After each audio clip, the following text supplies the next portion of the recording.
దక్షిణ భారతదేశంలోని ముఖ్యమైన వైష్ణవ పుణ్యక్షేత్రాల్లో ఒకటిగా, తిరుపతి తర్వాత అత్యధిక ఆదాయం కలిగిన దేవాలయంగా సింహాద్రి అప్పన్న దేవాలయం విరజిల్లుతుంది. ఏడాదిలో 2 సార్లు జరిగే సింహాద్రిగిరి ప్రదర్శనలో ఇప్పటికే అక్షయ తృతీయ రోజు మొదటి విడతగా గిరి ప్రదర్శన పూర్తయింది. ఈ సందర్భంగా సింహాద్రిగిరి ప్రదర్శన రెండోసారి ఎప్పుడు జరుగుతుంది, ఆ విశేషాలతో ఈ కథ తెలుసుకుందాం. ఏడాదికి 2 సార్లు గిరి ప్రదర్శన అక్షయ తృతీయ రోజు భక్తులు విశేషంగా సింహగిరికి ప్రదర్శన చేస్తారు.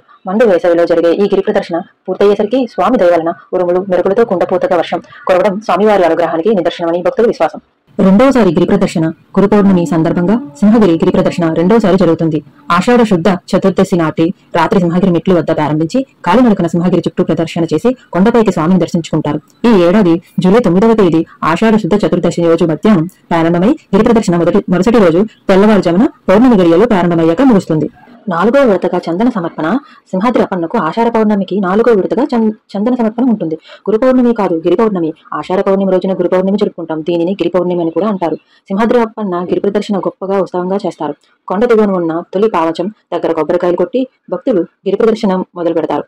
32 కిలోమీటర్ల వైశాల్యం కలిగిన అప్పన్న కొండ చుట్టూ భక్తులు ప్రదర్శన చేస్తారు. గిరి ప్రదర్శన చేసిన భక్తులు మరునాడు ఆలయంలో అప్పన్నకు దర్శించుకుంటారు.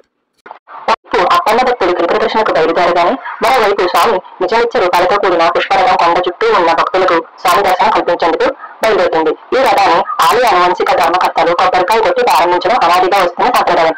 గిరి ప్రదర్శన ఉత్సవాల్లో భాగంగా జరిగే ఈ రథోత్సవం తొలగించడానికి భక్తులు పెద్ద ఎత్తున తరలి వస్తారు. గిరి ప్రదర్శన చేసే భక్తులు శుచి శుభ్రతలు పాటించాలి. నరహరి నామాన్ని ఎల్లప్పుడూ స్మరిస్తూ ఉండాలి. ప్రత్యేకించి ఆహార నియమాలు ఏమీ లేనప్పటికీ మద్య మాంసాహారాలు తీసుకోరాదు. ప్రాపంచిక విషయాలు చర్చించకూడదు. ఈ సింహాద్రి అప్పన్నపై మనసు లగ్నం చేసి నారాయణ నామాన్ని స్మరిస్తూ పాదచారులై గిరి ప్రదర్శన చేయాలి. తమ పవిత్రమైన సింహాద్రి గిరి ప్రదర్శన చేసే సమయంలో ఖాళీకి చెప్పి ఉద్ధరించకూడదు. కొండ చుట్టూ తిరుగులేని భక్తులు ఆలయంలో కూడా ప్రదర్శన చేయొచ్చు. కాకపోతే ఎక్కడ ప్రదర్శన చేసినా భక్తి ముఖ్యం. గిరి ప్రదర్శన సందర్భంగా విశాఖలోని సింహాద్రి చుట్టూ పండుగ వాతావరణం నెలకొంటుంది. కాలినడక ప్రదర్శన చేసే భక్తులకు ప్రజలు స్వచ్ఛంగా సేవలందిస్తారు. తారకమైన నీరు, మజ్జిగ, పులిహార వంటి భక్తులకు ఆకలి తప్పికలు తీరుస్తారు. కొండ చుట్టూ సుమారు 32 కిలోమీటర్ల పొడవున ప్రజలు కులమతాలకు అతీతంగా ఈ శిబిరాలు ఏర్పాటు చేసి సేవలు అందిస్తారు. గురు పౌర్ణమి సందర్భంగా సింహగిరి చుట్టూ చేసే ఒక్కసారి ప్రదర్శన భూ ప్రదర్శనతో సమానమని చెబుతారు.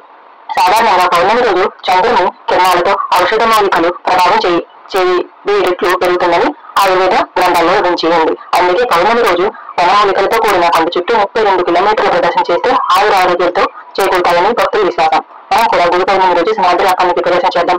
అప్పన్న అనుగ్రహంతో పాటు మంచి ఆరోగ్యాన్ని కూడా పొందుదాం.